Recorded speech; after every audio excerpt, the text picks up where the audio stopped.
Good morning, children. Welcome back to our online classes by Little Scholars Public School. This is Shilpa Patil. Today, we are going to learn our moral science chapter number 3, Revolutionary Chandrasekhar Azad. Children, before that, we are going to see the starter. Raghu eats 6 fruits more daily than that he ate previous day.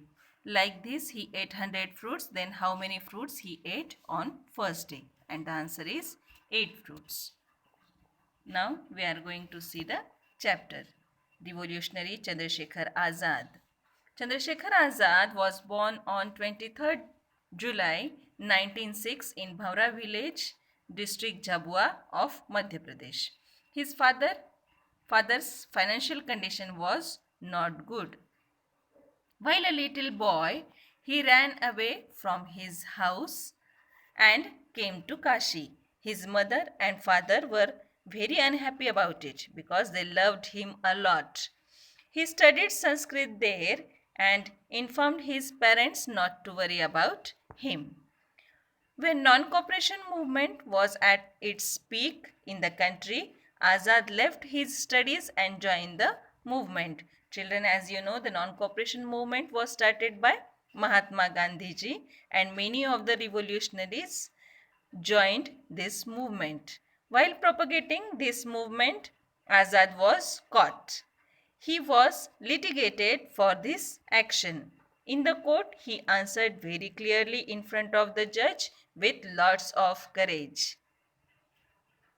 As a result, the judge became very angry and sentenced a punishment of canes for him, like lathi charge. He was beaten so badly that he became unconscious. Yet, as long as he was conscious, he kept on repeating the slogan Vande Mataram when he was unconscious, as the Britishers or the officers were beaten him very badly. But then also he was kept on repeating the slogan Vande Mataram. The revolutionaries needed money. Here you can see how they punished him by the lathi. The revolutionaries needed money to complete their plan. For this purpose, under the leadership of Ram Prasad Bismil, they robbed the government treasury from a train near Kakuri station.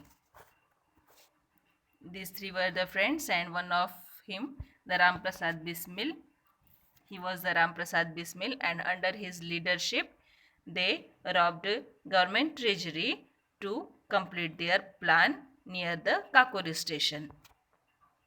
As Azad had hand in this robbery, the police started searching for Azad, but he escaped and kept on changing his attire and roamed here and there. Here you can see how they have done the robbed the government treasury near the Kakuri station. That is why it is called Kakuri robbery. Even after facing so many difficulties, he did not lose heart and kept on doing his work with full of dedication. He was also involved in the murder of Case Saunders in Lahore and in the throwing a bomb in the Parliament House.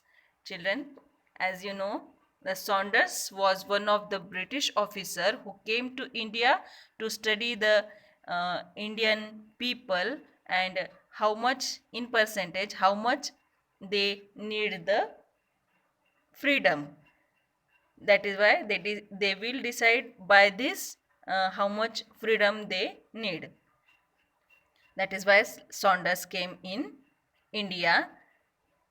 The British were searching for him. Many of his colleagues were hanged to death, but Azad was not still caught. Many of his colleagues, his friends like the Bhagat Singh, Rajguru, Sukhdev, they also was involved in murder of Saunders and throwing bomb in the Parliament House.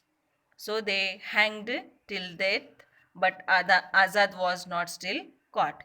He was a big threat for the British government. A secret meeting in a secret meeting of revolutionaries was to be held in Allahabad on 23rd February 1931. Azad was waiting for some of his friends in Alfred Park.